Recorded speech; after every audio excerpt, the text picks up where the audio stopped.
You're not being punked or spunked. This is real. Army of Thieves follows Sebastian, aka Ludwig Dieter, on his quest to crack 3 of the world's toughest safes as part of a team of internationally wanted thieves. Sure, some aspects of Army of Thieves are definitely fantastical, but others feel far more real, which begs the question, is Army of Thieves a true story? The story I will be telling you today is one of my absolute favorites. Sebastian's hero is locksmith Hans Wegner. In his waning years, his greatest work truly began. A series of 4 safes, one for each opera of Richard Wagner's legendary Ring Cycle. The Ring Cycle is a real series of 4 grand operas created by German composer Richard Wagner. Did you know that Richard Wagner spent 31 years writing the Ring Cycle? Britannica says it was actually 26 years, with Wagner beginning work in 1848 and releasing the final opera in 1874. Yes, actually, I did know that. The names of Richard Wagner's operas match the names of Hans Wegner's safes. The Rheingold, the Valkyrie, and the Siegfried are all rumored to still be in circulation. As for the Götterdämmerung, no one knows what became of it. Nobody knows more than you do about Hans Wagner. But Hans Wegner was not a real person, and his vaults based on the Ring Cycle never existed. No need to cry. Ring Cycle vaults aside, are there real uncrackable safes?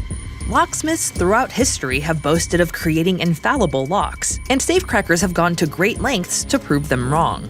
The art of locksmithing dates back to ancient Egypt, with wooden locks made to safeguard royal tombs. Locksmithing advanced in 9th century England, when craftspeople created metal locks and keys. It wasn't until the Industrial Revolution that more intricate locking mechanisms emerged. Oh, scheiße.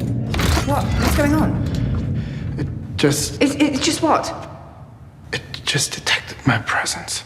In 1818, Jeremiah Chubb invented the Chubb detector lock, the first type of lock that could detect the use of a counterfeit key or lockpicker and alert the safe's owner of an attempted break-in. The lock was considered unpickable.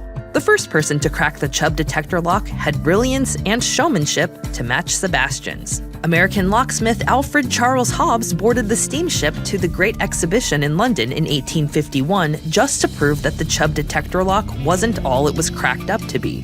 He became an international celebrity after it took him only 25 minutes to open the lock.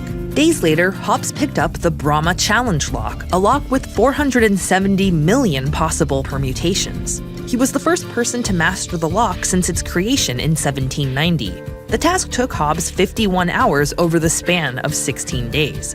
Ready and crack! Safe-cracking competitions are a real thing. The Locksmithers International Safe-Cracking Competition pits professional locksmiths head-to-head. And contestant number 1 is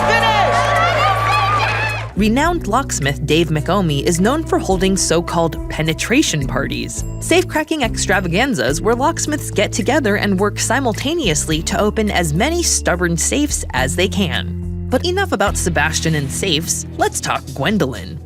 You want to know who I am, Sebastian? I am an internationally wanted jewelry thief. Gwendolyn is not based on a real person, but her skills rival those of real international jewel thief Doris Payne. Payne started her thieving career at the age of 16 and continued until she was at least 81. She graduated from stealing watches at a department store in Cleveland to heisting millions of dollars worth of jewelry from luxury stores across the globe. Her marks included Rolex, Cartier, Van Cleef & Arpels, and Gerard & Co., jeweler to the British royal family.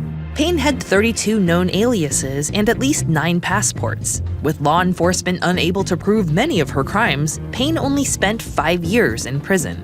Payne details her adventures in her memoir, Diamond Doris, released when she was 88 years old. I am the woman who is going to change your life. Forever. Watch Army of Thieves and Army of the Dead only on Netflix.